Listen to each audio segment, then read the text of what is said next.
Bismillahirrahmanirrahim. Dengan nama Allah yang Maha Pengasih lagi Maha Penyayang. Surah Al-Maidah ayat ke-10 sampai ayat 13. Walladzina kafaru, dan orang-orang kafir. Wa kazzabu bi ayatina, dan orang-orang yang mendustakan ayat-ayat kami. Ulaika, mereka itulah ashabul jahim, penghuni neraka jahim.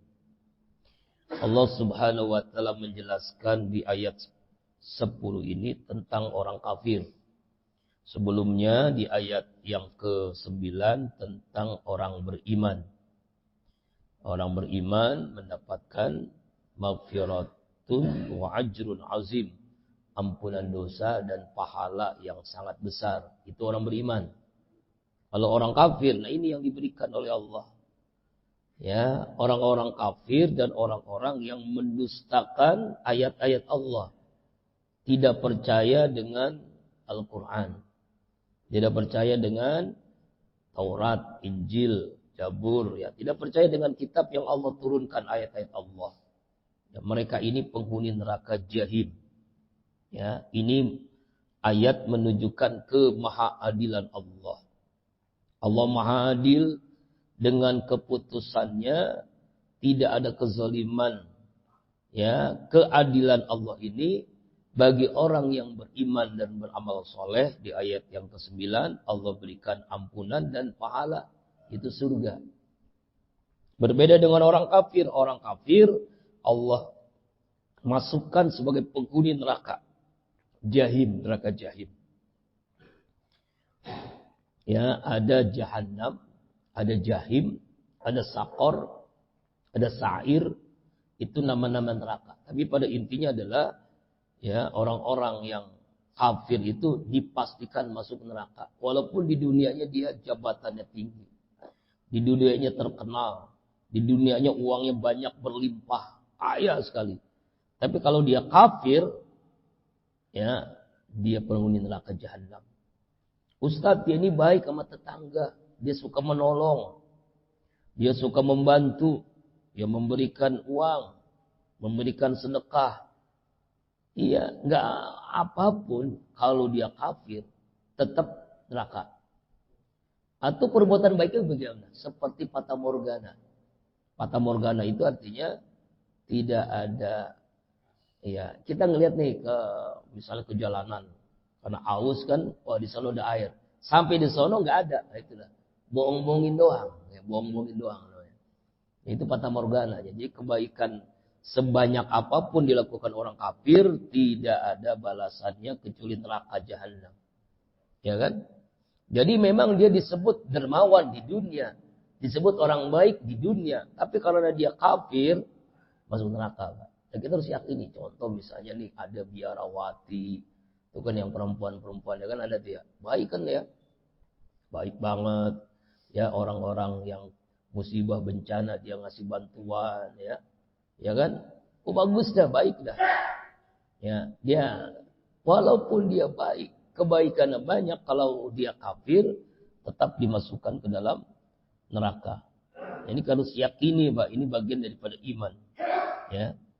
Daripada iman. Kenapa? Karena kebaikan itu tidak mendapatkan pahala karena yang dilakukan itu bukan karena Allah. Karena apa? Karena mungkin disebut ingin jadi orang baik misalnya. Karena tetangganya, karena temannya, karena bosnya, karena karyawannya, atau karena bukan karena Allah. Itu yang menyebabkan kebaikannya tidak ada pahalanya. Apalagi mendustakan ayat-ayat Allah, tidak percaya, udah neraka. Iya, enggak ya ikhlas, enggak mungkin ikhlas. Ikhlas itu kan karena Allah. Iya. Pasti, nggak mungkin ikhlas. Orang kafir berbuat baik nggak mungkin ikhlas. Ikhlas itu perbuatan yang dilaksanakan karena Allah, lillahi ta'ala. Gimana karena Allah dia kafir? Nah iya. Kalau dia kafir nggak ada pahalanya. Ya, fata morgana lah, fata morgana. Udah ikhlas nih ngasih duit nih, ngasih bantuan ya ikhlas. Ikhlas itu karena Allah, ente karena Allah bukan. Ya iya bukan ikhlas namanya. Ikhlas itu perbuatan karena Allah.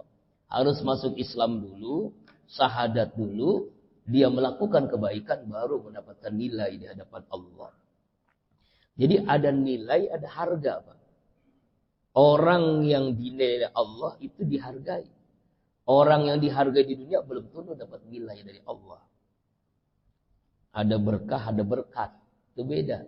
Kalau berkat dunia diangkat, kalau berkah akhirat. Itu. Nah, ya. Orang kafir berbuat baik, nggak ada balasannya. Kecuali fata morgana. Tetap kafir namanya kan. Kemudian ayat yang berikutnya Allah Subhanahu wa taala berfirman ayat 11. Ya ayyuhalladzina amanu zkuru ni'matallahi 'alaikum. Hai orang-orang yang beriman, ingatlah kalian semua akan nikmat-nikmat Allah yang Allah berikan kepada kalian. Ya, izhamma qaumun, ketika sebuah kaum menginginkan bermaksud ayyabsutu ilaikum, untuk mengulurkan kepada kalian aidiyahum, tangan-tangan mereka. Maksud mengulurkannya adalah untuk membunuh, untuk berbuat jahat kepada kalian. Yarhamkumullah. Keluarin aja, keluarin. Supaya penyakitnya keluar. Tapi jangan lupa baca apa? Alhamdulillah. Itu kan nikmat dari Allah ya. Fakaffa aydiyahum, lalu dia menahan tangan mereka ankum, dari kalian. Wattaqullaha, bertakwalah kepada Allah. Wa 'alallahi falyatawakkalul mu'minun, dan hanya kepada Allah lah hendaklah kalian orang-orang beriman bertawakal. Hanya kepada Allah orang beriman bertawakal.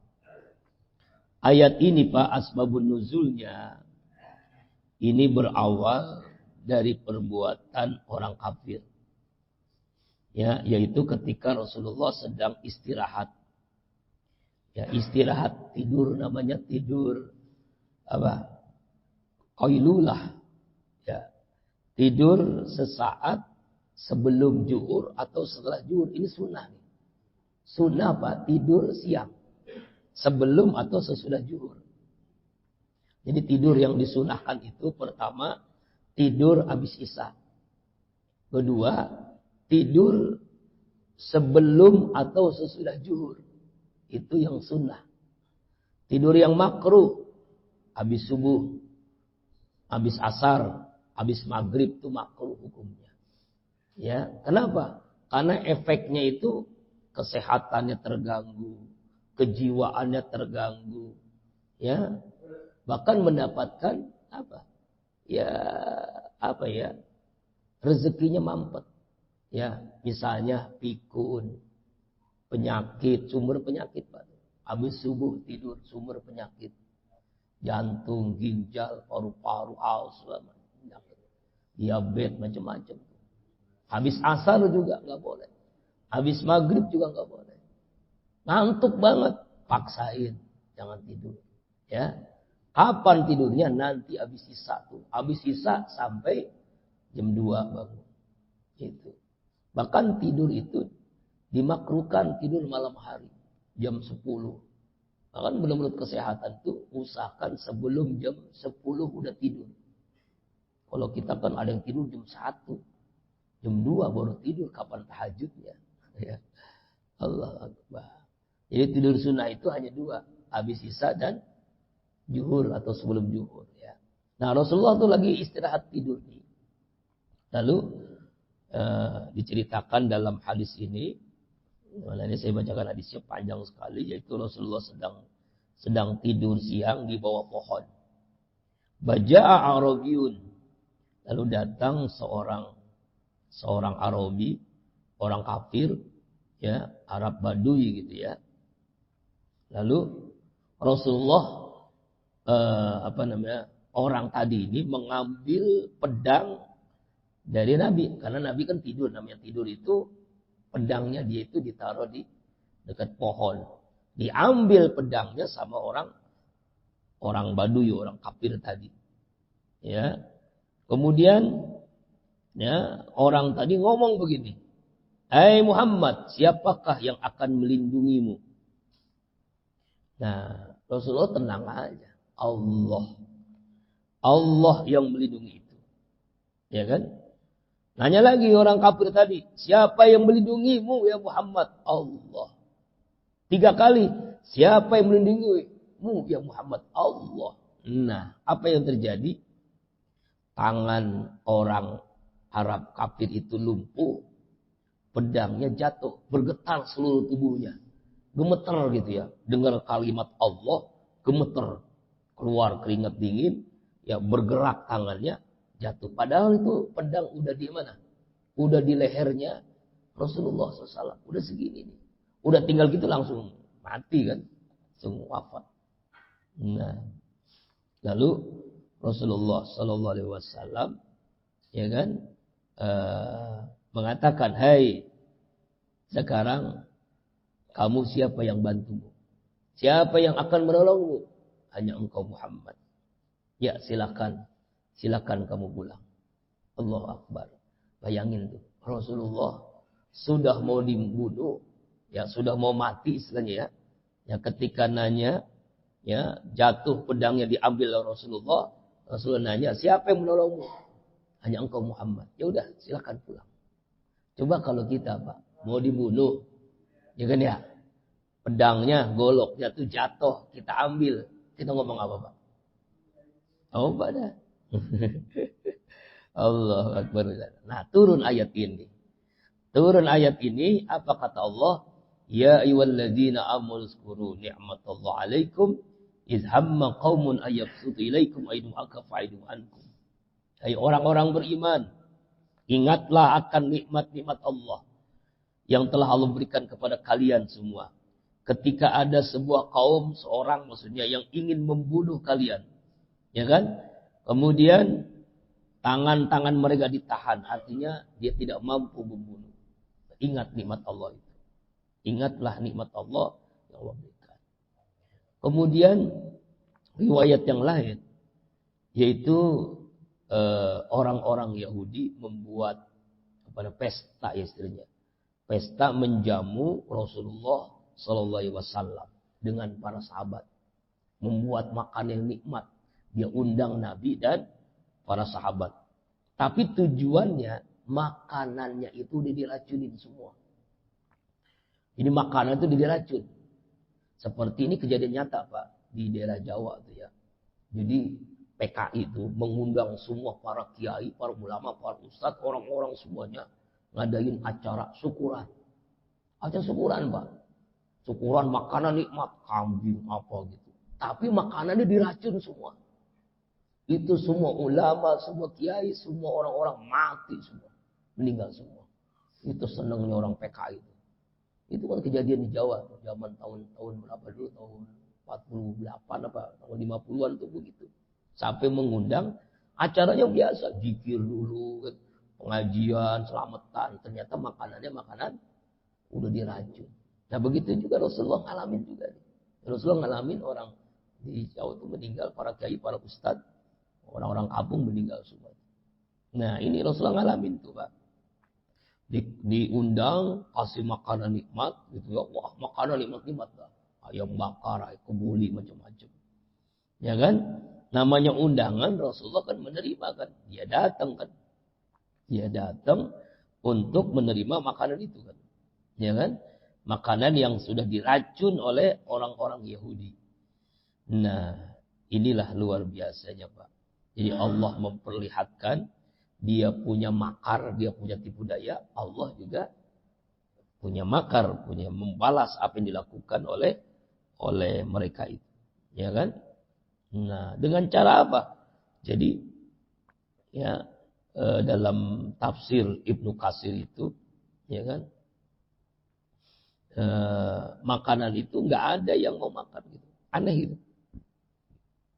Ya, jadi Allah istilahnya itu melihat makanan itu diperlihatkan oleh Allah para sahabat dan Rasulullah itu makanan yang sudah diracun begitu. Gak ada yang mau makan, gak ada yang mau mencicipinya.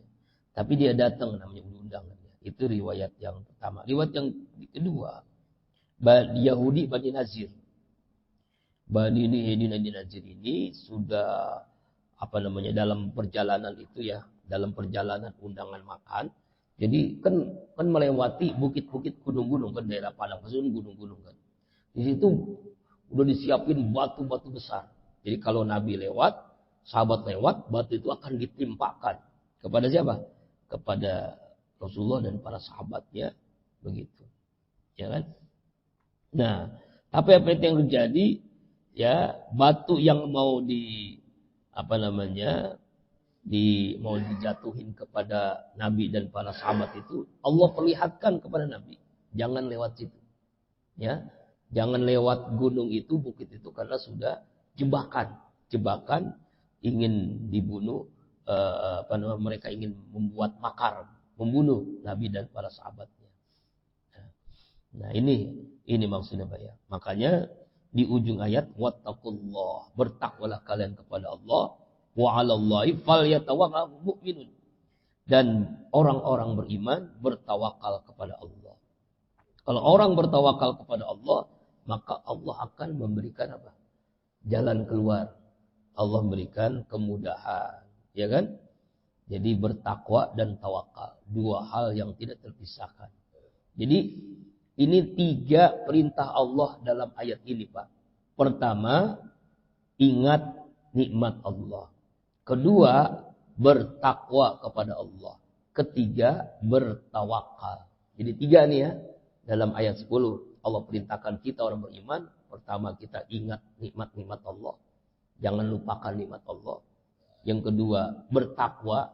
Ya, orang yang ingat nikmat Allah itu bertakwa kepada Allah. Yang ketiga apa? Yaitu bertawakal.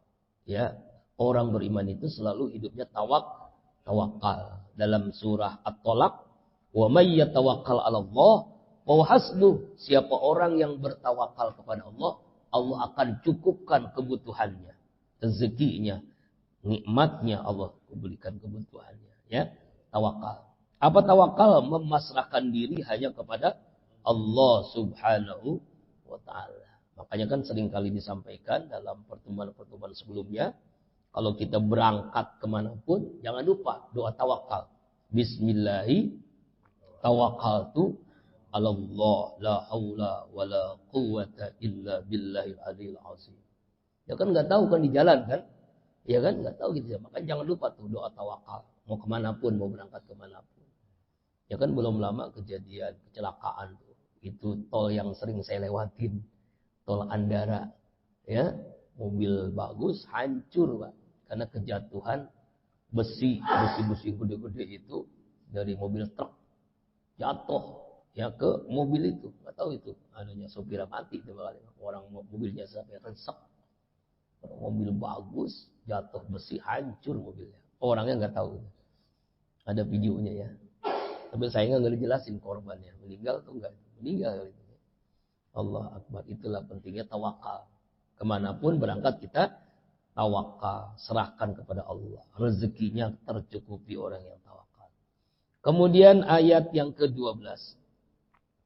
Walaqad akhajallahu mitsaqa bani Israil. Ini kita diajak lagi oleh Allah untuk kisah Bani Israil. Bani Israil ini adalah kaumnya Nabi Musa alaihissalam.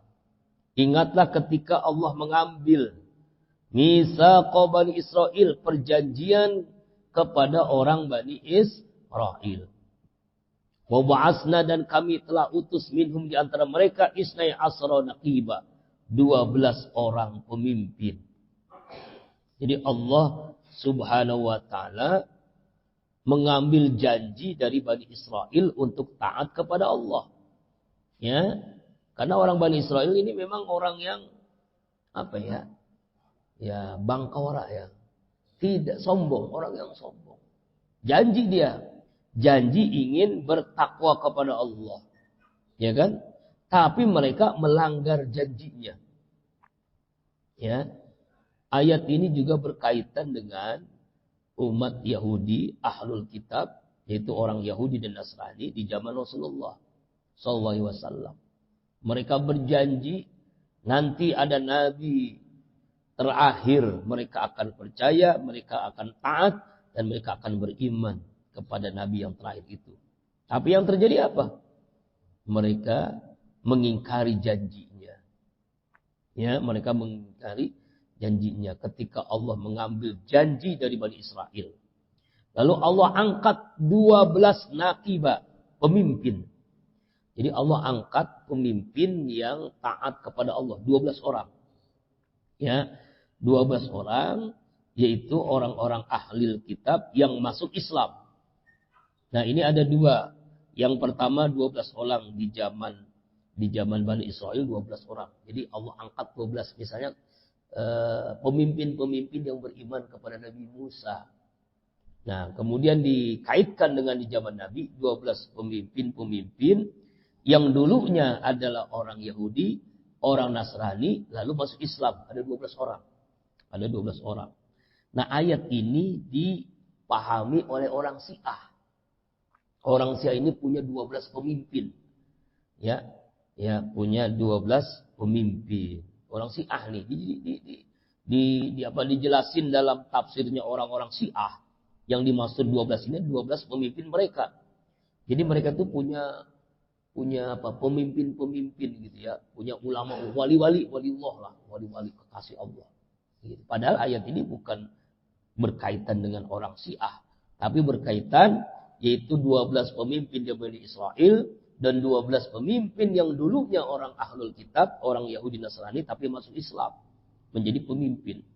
Bahkan dalam tafsir Ibnu Katsir dijelaskan nama-namanya pun disebutkan, yaitu dari Bani Rubail, Yasur ibnu Sadun, dari Bani Sam'un, Samuel, dari Bani Yahuja, Al-Hasan ibnu Hazam, pemimpin dari Bani Yusakhir, ibnu Sa'un, dari Bani Yabulun, Al-Ya'ab, Bani Ifrayim, ya, dari Bani Masyan, dari Bani Bunyamin, dari Bani siapa lagi ini?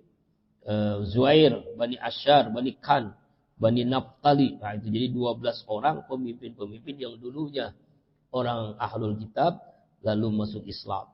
Lalu dikumpulkan pemimpin ini di Madinah, ya, jumlah mereka 12 orang.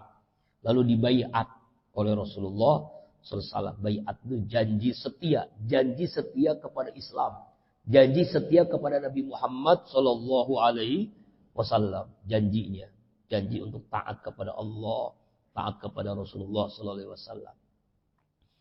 Nah, ayat ini juga dijelaskan di dalam hadis dari Imam Ahmad radhiyallahu an, ya kan? Di mana Rasulullah SAW menyatakan ketika kami sedang duduk mendengar bacaan Al-Quran yang dilakukan oleh Ibnu Mas'ud, tiba-tiba ada seorang laki mengajukan pertanyaan, "Yai Abu Abdurrahman, apakah kalian bertanya kepada Rasulullah, berapakah khalifah yang dimiliki umat Islam ini? Belum pernah ada yang menanyakan sejak aku tiba di Irak selain kamu." Maka Abdullah bin Mas'ud berkata, sesungguhnya kami pernah menanyakan kepada Rasulullah. Maka Rasulullah bersabda, ada 12 para pemimpin Bani Naqib tadi. Ya, dari Naqib, pemimpin 12 pemimpin. Ya kan? Makanya Rasulullah mengatakan, la yazlu amrun nas madian ma walihumul isna asar rajulan.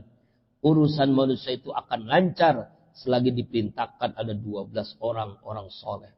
Kulukum min Quraisy, dan mereka semua adalah kaum dari suku Quraisy, ya kan? Suku yang paling taat kepada Allah Subhanahu wa taala. Ya kan? Kemudian juga diceritakan dalam tafsir Ibnu Katsir 12 orang itu yaitu urutan pemimpin-pemimpin pertama dari Khulafaur Rasyidin. Abu Bakar, Umar, Utsman, Ali sampai ke Umar bin Abdul Aziz. Ini 12 orang. Ya, sampai ke khalifah dari kalangan Bani Abbas. Nah itu namanya, ada yang menjelaskan seperti itu. Ada juga yang menjelaskan nanti tentang di akhir zaman. 12 orang itu diantaranya Imam Mahdi.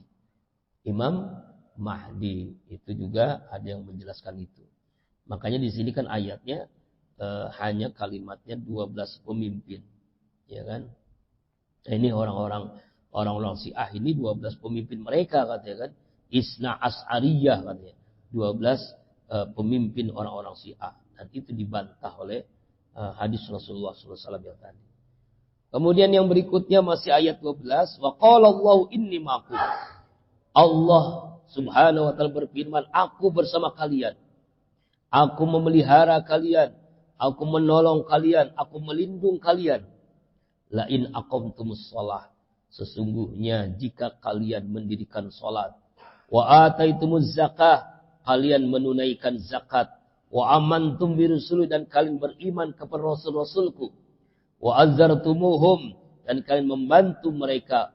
Wa aqradutumullah qardan hasanan.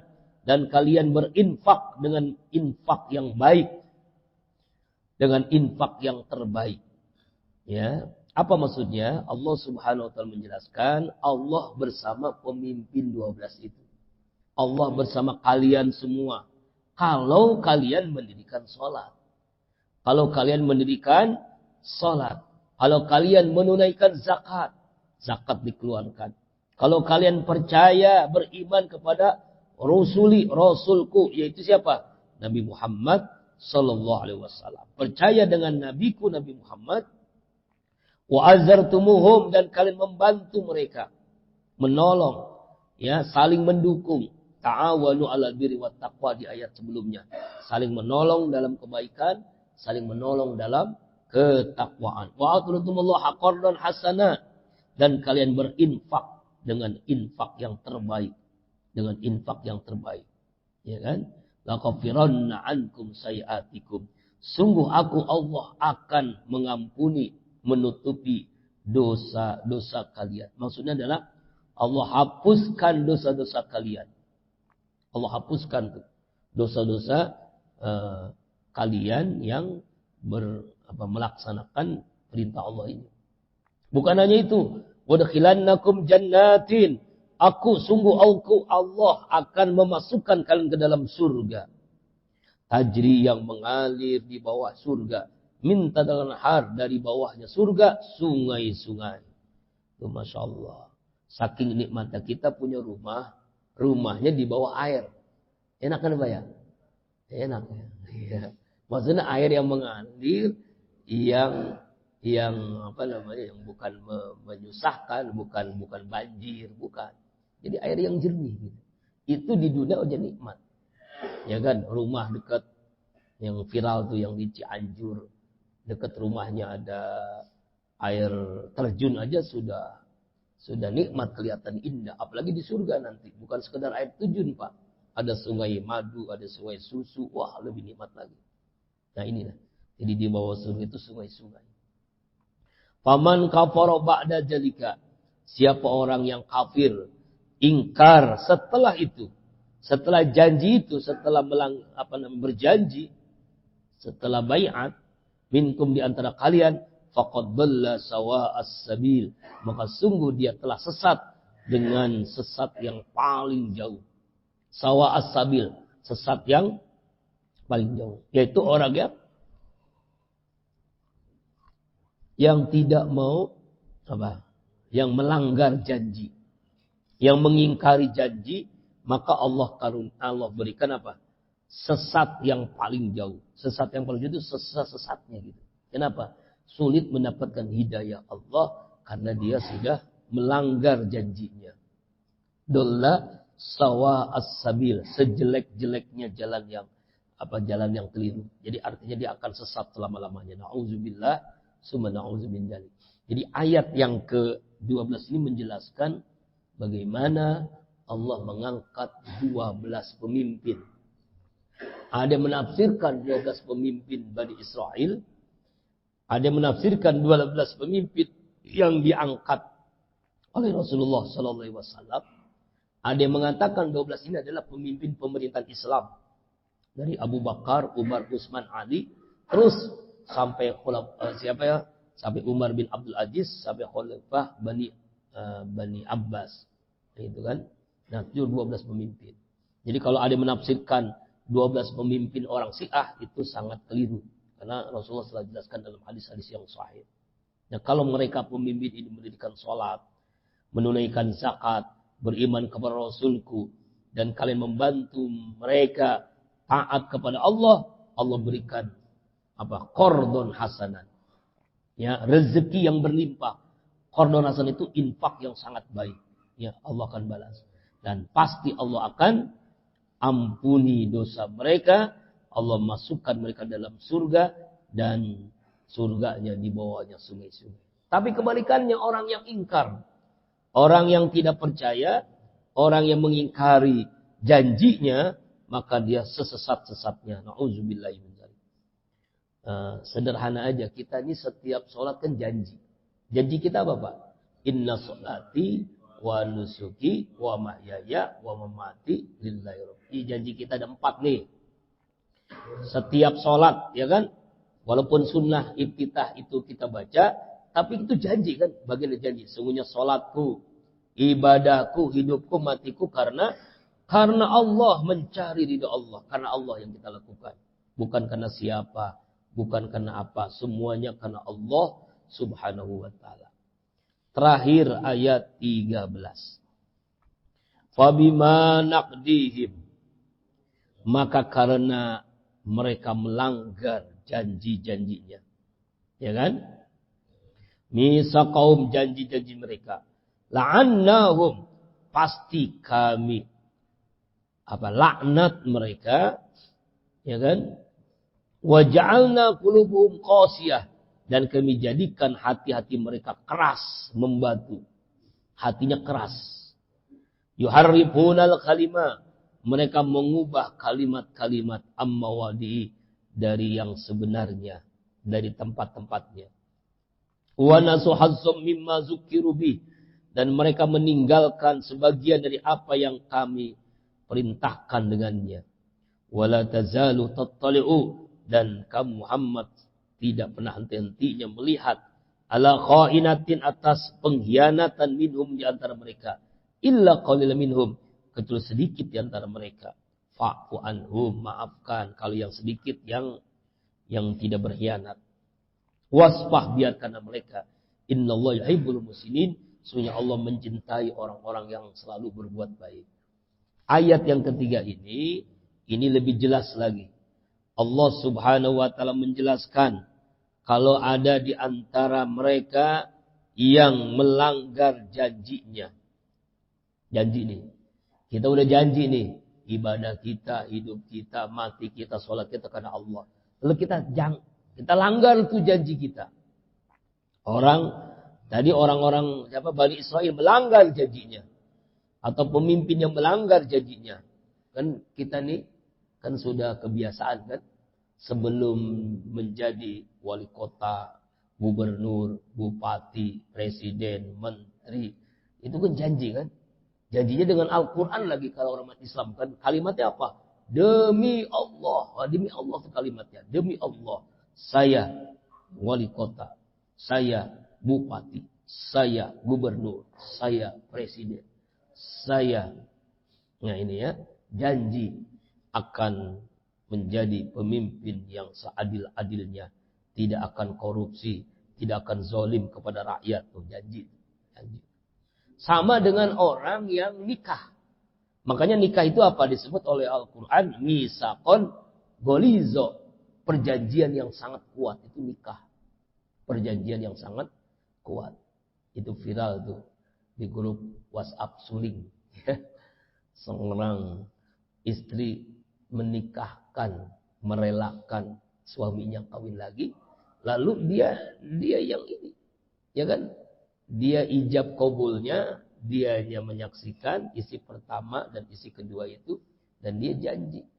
Ya, janji dia rela, dia ikhlas, suaminya nikah lagi, dan itu ada di itu viral nih, ini grup ya. Harusnya dikirim ke grup-grup Dumek gitu. Paling emak-emaknya paling istri-istrinya paling pada Allahu akbar walillahil hamd. Itu luar biasa itu. Itu kalau belum mati jangan dikubur tuh bini begitu. Bayangin tuh Pak, mengikhlaskan bahkan dia akrab banget gitu. Istri yang keduanya itu akrab gitu, kayak kakak adik gitu. Masya Allah. Luar biasa yang begitu ya.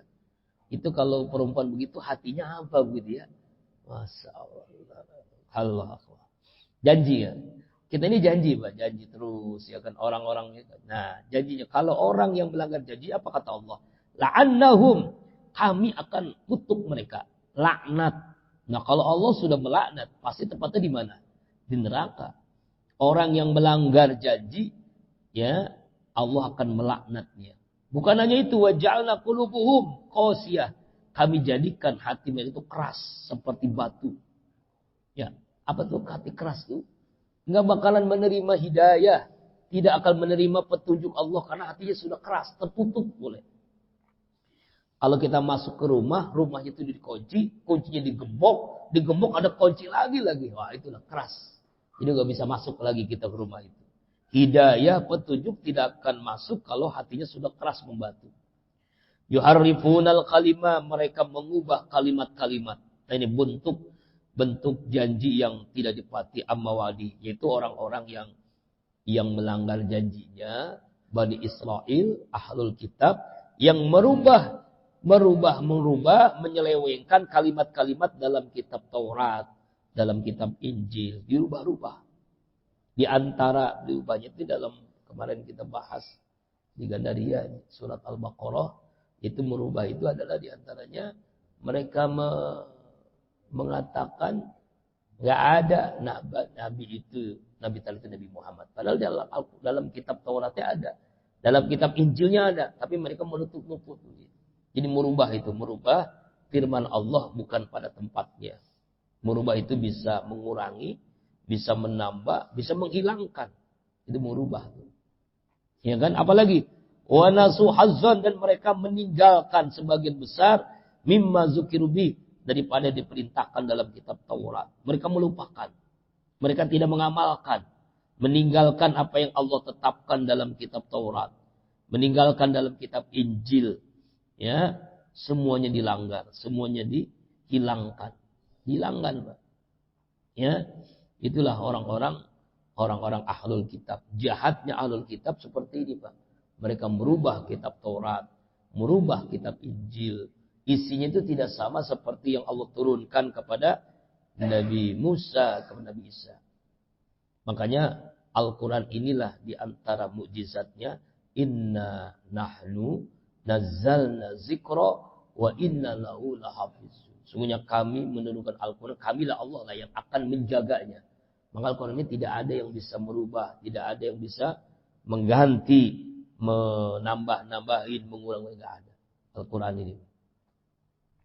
Wala tazalu tattali'u ala kha'inatin, dan tidaklah engkau Muhammad senantiasa tidak ada henti-hentinya melihat kha'inah minhum, mereka ini berkhianat di antara mereka. Mereka berkhianat. Di antara khianatnya adalah mereka membunuh. Mereka merubah kitab Taurat. Merubah kitab Injil. Itu berkhianat tuh. Berkhianat. Ya, tapi ada yang beriman. Sedikit sekali. Illa qalilan minhum. Kecuali sedikit sekali yang beriman. Yang percaya kepada Al-Quran. Percaya Nabi Muhammad, Nabi terakhir.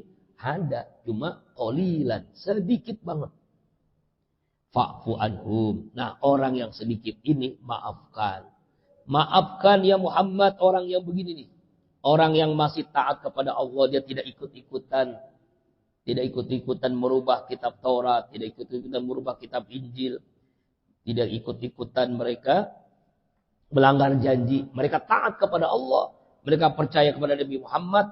Fa'fu anhum, maafkanlah mereka. Jadi jangan generalisir gitu, semuanya sama, jangan. Ada yang beriman, ada yang beriman. Anhum di antara mereka. Wasfah, biarkanlah mereka. Wasfah itu maksudnya biarkan mereka untuk taat kepada Allah. Jangan dibunuh, jangan disakiti karena mereka beriman kepada Allah, beriman kepada Rasulullah SAW. Innallaha yuhibbul muhsinin. Sesungguhnya Allah sangat cinta kepada orang yang selalu berbuat baik. Jadi Allah tuh cinta banget, demen banget kepada orang yang selalu berbuat baik. Sangat cinta. Ya, kita berbuat baik, kita selalu muhsin. Ada muhsin itu artinya orang yang selalu berbuat baik. Allah sangat cinta. Innallaha yuhibbut tawwabina wa yuhibbul mutatahhirin. Allah sangat cinta kepada orang yang selalu bertobat dan selalu suci. Sekarang innallaha yuhibbul muhsinin, orang selalu berbuat baik. Jadi tidak pamrih, ikhlas karena Allah. Yang dicari ridha Allah. Makanya Allah sangat cinta. Kalau Allah cinta, pasti Allah berikan hidayahnya, rahmatnya, maghfirahnya, dan berkahnya dunia dan akhirat. Kesimpulan surah Al-Maidah ayat 10 sampai 13. Pertama, orang-orang kafir masuk neraka jahanam, jahim. Orang yang mendustakan ayat Allah masuk jahannam. Kemudian perintah Allah kepada orang yang beriman. Pertama, selalu ingat nikmat Allah. Kemudian bertakwa kepada Allah dan bertawakal.